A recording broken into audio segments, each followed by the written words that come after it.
सभी को नमस्कार। साथियों, जैसा कि आप जानते हैं कि दिल्ली की सरकार में मंत्री रहते हुए जय भीम मुख्यमंत्री प्रतिभा विकास योजना जैसी योजना हमने बनाई। लोग सीवर में मर जाया करते हैं, कोई सरकार केयर नहीं कर रही है, लेकिन पहली बार मैकेनाइज तरीके से 200 सीवर मशीनें लाके सीवर में उतरना बैन करके सीवर में होने वाली मौतों को दिल्ली में रोका और एक देश के सामने एग्जाम्पल पेश किया कि जो लोग इंसान के मल में उतरते हैं वो भी इंसान हैं, उनकी जान की कीमत होनी चाहिए। लेकिन अनफॉर्चुनेटली पूरे देश के अंदर हम देख रहे हैं जाति और धर्म के नाम पे लगातार उन्माद पिछले लगभग 10 सालों में बहुत ज़्यादा बढ़ गया है। जगह जगह दंगे हो रहे हैं और दलित लोगों के साथ, विशेष रूप से अनुसूचित जाति, जनजाति, पिछड़े वर्ग और माइनॉरिटीज़ के साथ चुन चुन के उनका जाति धर्म देख के जो उत्पीड़न किया जा रहा है, ऐसे में जो राहुल जी ने एक नारा दिया भारत जोड़ो यात्रा के तहत कि मैं नफरत के बाजार में मोहब्बत की दुकान खोलने आया हूं, उस नारे ने दिल को छू लिया। और उन्होंने जो कहा कि संविधान की रक्षा करनी है और देश में सामाजिक न्याय को आगे बढ़ाते हुए सभी वर्गों को उनके जनसंख्या के हिसाब से हिस्सेदारी भागीदारी मिलनी चाहिए, उस बात ने प्रेरित किया कि इसी बात की तो लड़ाई फूले, साहू, अंबेडकर, पेरियार, डॉक्टर बाबा साहब अंबेडकर जी ने लड़ी है पूरे जीवन। और मैं खुद 56 साल का हूं, लेकिन 43 साल की उम्र, 43 साल टोटल मेरे इस मिशन मूवमेंट में, सामाजिक न्याय के इस आंदोलन में लगे हैं।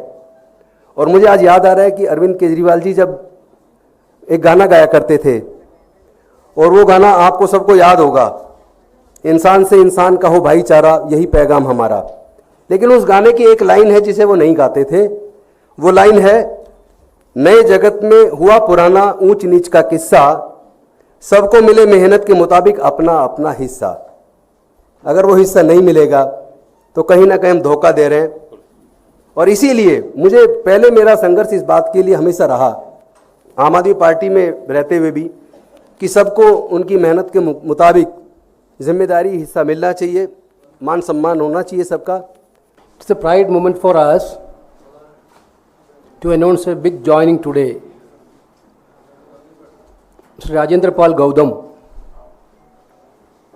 one of the important figure in the country's political spectrum, who is clearly true an Ambedkarist, stood for his ideology for the last so many years. He now decided to join Indian National Congress. We are very happy to receive his letter asking us to take him into the party. The reason which he is indicating to join the Congress is giving more happiness to us, because whatever ideology he is believing in his life, now he is seeing that Indian National Congress is doing that ideological work. Through Bharat Jodo Yatra and Bharat Jodo Nyaya Yatra, our leader Rahul Gandhi had given a new narrative to the country, which now the country is also accepting with full mind. They are attracting to that activities and programs of Indian National Congress and Honorable Congress President Mallikarjuna Kharge ji and Leader of Opposition Rahul Gandhi.